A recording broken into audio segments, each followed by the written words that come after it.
ವಾಲ್ಮೀಕಿ ರಾಮಾಯಣದ ಬಾಲಖಂಡದಲ್ಲಿ ಉಲ್ಲೇಖಿಸಿರುವಂತೆ ನಾರದ ಮುನಿಗಳು ವಾಲ್ಮೀಕಿ ಮಹರ್ಷಿಗಳಿಗೆ ವಿವರಿಸಿದ ಶ್ರೀರಾಮನ 16 ಅತ್ಯುನ್ನತ ಗುಣಗಳು. ಗುಣವಾನ್, ಉತ್ತಮ ಚಾರಿತ್ರ ಮತ್ತು ಸದ್ಗುಣಗಳನ್ನು ಹೊಂದಿರುವವನು. ವೀರ್ಯವಾನ್, ಅಪ್ರತಿಮ, ಪರಾಕ್ರಮಿ ಮತ್ತು ಶಕ್ತಿಶಾಲಿ. ಧರ್ಮಜ್ಞ, ಧರ್ಮದ ಸೂಕ್ಷ್ಮಗಳನ್ನು ಅರಿತವನು ಮತ್ತು ಅದರಂತೆ ನಡೆಯುವವನು. ಕೃತಜ್ಞ, ಮಾಡಿದ ಸಹಾಯವನ್ನು ಎಂದಿಗೂ ಮರೆಯದವನು ಮತ್ತು ಕೃತಜ್ಞತಾ ಭಾವವುಳ್ಳವನು. ಸತ್ಯವಾಕ್ಯ, ಯಾವಾಗಲೂ ಸತ್ಯವನ್ನೇ ನುಡಿಯುವವನು ಮತ್ತು ಆಡಿದ ಮಾತಿನಂತೆ ನಡೆಯುವವನು.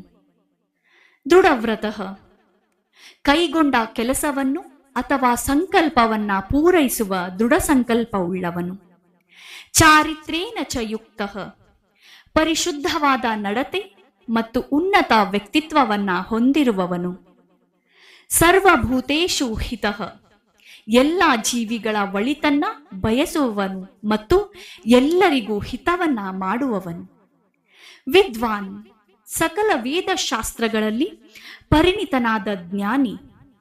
ಸಮರ್ಥ, ಅಸಾಧ್ಯವಾದುದನ್ನ ಸಾಧಿಸಬಲ್ಲ ಸಾಮರ್ಥ್ಯ ಮತ್ತು ದಕ್ಷತೆ ಉಳ್ಳವನು. ಸದೈಕ ಪ್ರಿಯ ದರ್ಶನ, ಯಾವಾಗಲೂ ನೋಡಲು ಆಕರ್ಷವಾಗಿರುವ ಪ್ರಸನ್ನ ಮುಖಭಾವದ ಶಾಂತ ವ್ಯಕ್ತಿತ್ವದವನು. ಆತ್ಮವಾನ್, ತನ್ನ ಮನಸ್ಸು ಮತ್ತು ಇಂದ್ರಿಯಗಳ ಮೇಲೆ ಸಂಪೂರ್ಣ ಹತೋಟೆ ಹೊಂದಿರುವವನು. ಜಿತಕ್ರೋಧ, ಕೋಪವನ್ನ ಗೆದ್ದವನು ಮತ್ತು ಸಮಾಧಾನ ಚಿತ್ತನು.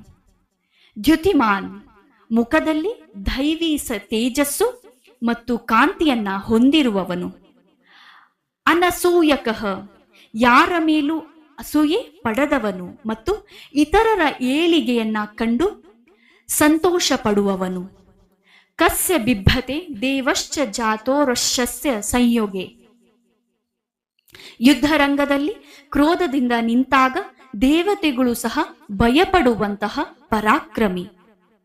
ಶ್ರೀರಾಮನ ವ್ಯಕ್ತಿತ್ವವು ಕೇವಲ ಒಬ್ಬ ರಾಜನಾಗಿ ಮಾತ್ರವಲ್ಲದೆ ಒಬ್ಬ ಸಾಮಾನ್ಯ ಮನುಷ್ಯನು ಹೇಗಿರಬೇಕು ಎಂಬುದಕ್ಕೆ ದಾರಿದೀಪವಾಗಿದೆ.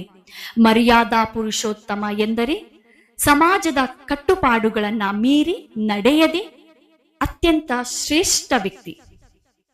ಅಂತಹ ಮರ್ಯಾದಾ ಪುರುಷೋತ್ತಮ ಶ್ರೀರಾಮನ ಗುಣಗಳು ನನ್ನ ಕಂದಮ್ಮನಿಗೂ ಸಹ ಬರಲಿ ಎಂದು ಗರ್ಭಿಣಿ ಸ್ತ್ರೀ ಸದಾ ರಾಮನ ಗುಣಗಳನ್ನ ನೆನೆಯುತ್ತಿದ್ದರೆ ಹಾಗೂ ಶ್ರೀರಾಮನಿಗೆ ಪ್ರಾರ್ಥಿಸಿದ್ದಾದರೆ ನಿಮಗೂ ಸಹ ಅಂತಹ ಮಹಾಪುರುಷನಂತಹ ಮಗುವನ್ನ ನೀವು ಪಡೆಯಬಹುದು.